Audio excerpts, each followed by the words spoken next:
নবী আলাইহিস সালামের কাছে গরিব এবং অভাবী সাহাবীরা বিভিন্ন সময় বিভিন্ন অনুযোগ নিয়ে আসতেন। ইয়া রাসূলুল্লাহ, ধনী সাহাবীরা তারা তো টাকা পয়সা আছে, দান সাদাকা, হজ, উমরা, নানান ইবাদতবন্দি করতে পারে টাকা দিয়ে, আমরা পারি না, আমাদেরকে কিছু আমল শিখিয়ে দেন যাতে তাদের উপরে আমরা অগ্রসর হয়ে যেতে পারি তাদের চেয়ে।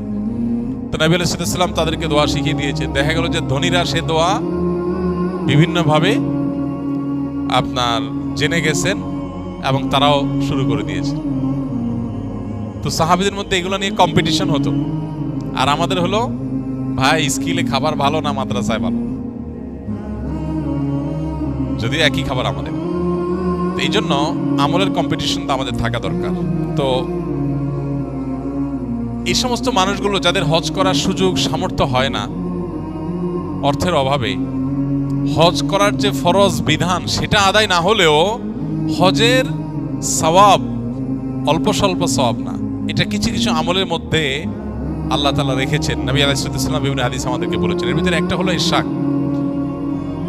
ফজরের পর যদি কেউ নামাজের জায়গা যেখানে তিনি সালাত আদায় করেছেন সেই জায়গায় যদি তিনি বসে থাকেন, জিকির আজকার করতে থাকেন, তাসবিহ তিলাওয়াতে মাশগুল থাকেন, আল্লাহর স্মরণে ব্যস্ত থাকেন, এরপর সূর্য ওঠার পর তিনি 15-20 মিনিট অপেক্ষা করে তিনি ইশরাকের নামাজ আদায় করেছেন, ইশরাকের নামাজ আদায় করেছেন, তাকে আল্লাহ রাব্বুল আলামিন পরিপূর্ণ হজের সওয়াব দান করেন। তাহলে একটা আমল পেলাম যে আমলের মাধ্যমে হজের সওয়াব লাভের একটা সুযোগ তৈরি হতে পারে। হয়তো প্রতিদিন আমরা করতে পারি না, আমাদের নানা রুটিনের ব্যস্ততা আছে, কিন্তু আমার মাঝে মধ্যে তো এই সুযোগটা আসে না। জুমার দিন অফিস আদালত স্কুল কলেজ ক্লাস থাকে না, তো আমি জুমার দিন যদি প্ল্যান করি যে বৃহস্পতিবার আগে শুয়ে যাব, শুক্রবার সকালে আমলটা করে আমি তারপরে ঘুমাবো, সম্ভব না ইনশাআল্লাহ। দ্বিতীয়ত, ফজর নামাজের জন্য যদি কেউ মসজিদে যায়, ফজরের গুরুত্ব বুঝে কোনো পুরুষ মসজিদে ফজর নামাজ আদায় করবার জন্য গমন করলো, তাকে আল্লাহ রাব্বুল আলামিন এই যে কষ্ট উপেক্ষা করে, শীতের সময় শীতের কষ্ট, গরমের সময় ছোট রাত, এই ছোট রাতে ঘুম কোরবানি করে যথাসময় উঠে খুব ইহতিমামের সাথে যথাসময়ে মসজিদে চলে গেল, এই ফজরের জন্য মসজিদে যাওয়ার এই স্যাক্রিফাইসটা যে করলো, আল্লাহ তাকেও হজের পরিমাণ সওয়াব দান করেন। ঠিক একইভাবে উমরাতুন ফি রমাদান তাআদিলু হাজ্জাহ, নবী রাসূলুল্লাহ সাল্লাল্লাহু আলাইহি ওয়াসাল্লাম বলেছেন, রমজানে যদি কারোর উমরা করার তৌফিক হয় সেটা একটা হজের সমান হয়। এই জন্য নিয়ত করি, চেষ্টা করি, আল্লাহ যদি কখনো তৌফিক দেয়, টাকা পয়সার ব্যবস্থা করে দেয় আল্লাহ, ইনশাআল্লাহ রমজানে উমরা করব। আরেকটা আমল হলো, যদি কেউ মসজিদে ইলম অর্জন করার উদ্দেশ্যে যায়, এই যে আপনারা এসেছেন, আসার সময় যদি নিয়ত থাকে যে আমি কোনো দ্বীনি বিষয় শিখব, কোরআন হাদিস সম্পর্কে জানবো, কিছু মাসাইল সম্পর্কে অবগত হব, কোরআন বা হাদিসের দার্স থেকে আমি ইলম হাসিল করব, দ্বীন জানবো, ইলম হাসিলের উদ্দেশ্যে মসজিদে যায়, মসজিদে কোনো দ্বীনি প্রোগ্রাম হবে, গিয়েছে শুধু দ্বীন জানার জন্য, দ্বীনের ইলম হাসিলের জন্য, ইলম অর্জনের জন্য যদি কেউ মসজিদে যায়, তাকেও আল্লাহ তাআলা হজের সমান সওয়াব দান করেন। ঠিক একইভাবে কেউ হজ করার নিয়তে সাদেকাহ রেখেছে, পরিপূর্ণ নিয়ত রেখেছে এবং নিয়ত অনুযায়ী সে ইনিশিয়েটিভ নিয়ে ফেলেছে যে হজ করবে, ব্যবস্থা গ্রহণ করেছে, উদ্যোগ নিয়েছে, বাট কোনো কারণে সে করতে পারল না। তো নবী আলাইহিস সালাম বলেছেন, মান হাম্মা বিহাসানাতিন ফালাম ইয়ামালহা, যে ব্যক্তি কোনো ভালো কাজ করবার পাক্কা নিয়ত করেছে কিন্তু করতে পারলো না, কোনো কারণে করা হয়ে ওঠে নাই, কিন্তু তার নিয়ত ছিল পাক্কা, চেষ্টা উদ্যোগ সবই করেছে, অনেকে টাকা পয়সাও জমায়, শেষ পর্যন্ত হয়ে ওঠে নাই।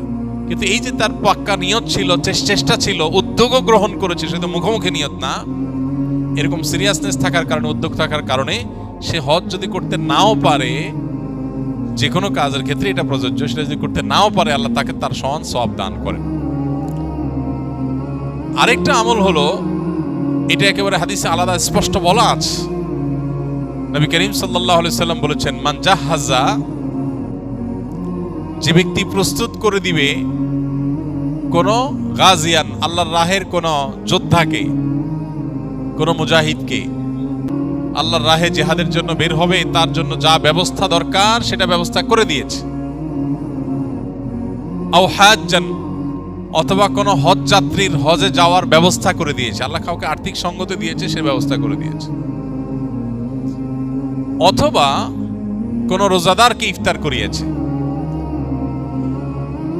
অথবা এই যে আল্লাহর রাহে জিহাদে গেল বা হজে গেল, সেই মানুষগুলোর অগোচরে তাদের পরিবারের দেখভাল দেখাশোনা এটা করেছে। এই কাজটা আমরা অনেকেই করতে পারবো নাকি? যে হজে গেছে একজন, তার ফ্যামিলির লোকজনের যাতে অসুবিধা না হয় তাদের বলে রাখা যে কিছু হলে বলবেন, আমি খেদমত করতে রাজি আছি, চেষ্টা করলেন করার জন্য। এই কাজটা করা যায় না অনেক ক্ষেত্রে, আলহামদুলিল্লাহ। এটা অনেকটা টাকার উপর নির্ভরশীল না সব সময়। এই কাজগুলো যারা করবে, হাদিসে আসছে নবী আলাইহিস সালাম বলেছেন তাদেরকে এই কাজগুলো করনেওয়ালারা করে যে সওয়াব পাবে, এই কাজগুলোর সহযোগিতায় নেমে সেই সওয়াব পাওয়া যাবে। তার মানে হজে যাওয়া ব্যক্তির ব্যবস্থা করে দিলে কিংবা তার পরিবারের দেখভালের দায়িত্ব নিলে এর মাধ্যমে আল্লাহ তাআলা হজের সওয়াব দিবেন ইনশাআল্লাহ। আল্লাহ আমাদের সবাইকে বাইতুল্লাহর হজ ছাড়া যেন মৃত্যু না দেয়। হজের ইবাদতের যে কি তৃপ্তি, কি স্বাদ, সেটা কোনো ভাষায় বর্ণনা করা যাবে না, কোনোভাবে বোঝানো সম্ভব না যে হজের ইবাদত কি তৃপ্তিময়। আল্লাহ যাকে তৌফিক দিয়েছে সে শুধু বলতে পারবে। জীবনের সব স্মৃতি মানুষ ভুলে গেলেও হজের স্মৃতি মানুষ ভুলতে পারে না। এটা তাড়া করে বেড়ায়, এটা মানুষকে পজিটিভ অর্থে তাড়া করে, অর্থাৎ সব সময় তাকে আবারও হজে যেতে উদ্বুদ্ধ করে। আরাফার ময়দান, মিনা এবং মুজদালিফার অবস্থানের ভিতরে নুরানি এবং অবর্ণনীয় অদৃশ্য এক সম্মোহনী শক্তি আছে, মানুষকে টানে।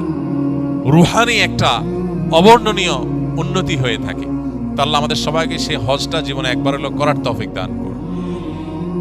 বহু মানুষ আছে জীবনের চিন্তাও করে না। আমি একসময় চিন্তাও করি না যে আমার জীবনে কোনো হজের তৌফিক হবে। আলহামদুলিল্লাহ, আল্লাহ এখন তৌফিক দিচ্ছেন অনবরত। তো আল্লাহ কখন কাকে তৌফিক দিবেন সেটা আল্লাহ ফয়সালা করেন।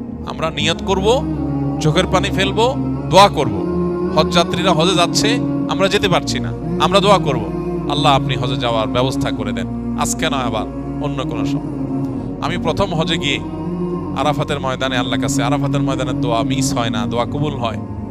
তো আমি আল্লাহর কাছে দোয়া করেছিলাম, আল্লাহ আমার আব্বা এবং আম্মার হজ করানোর আমার খুব ইচ্ছা, কিন্তু আমার সে শক্তি সামর্থ্য নাই, একজনকে করানোর টাকাও আমার কাছে নাই, আপাত দৃষ্টিতে সে টাকা আসার কোনো রাস্তাও নেই, কিন্তু তোমার খাজানায় তো অভাব নাই, আমি চাই তোমার কাছে তুমি ব্যবস্থা করে দাও।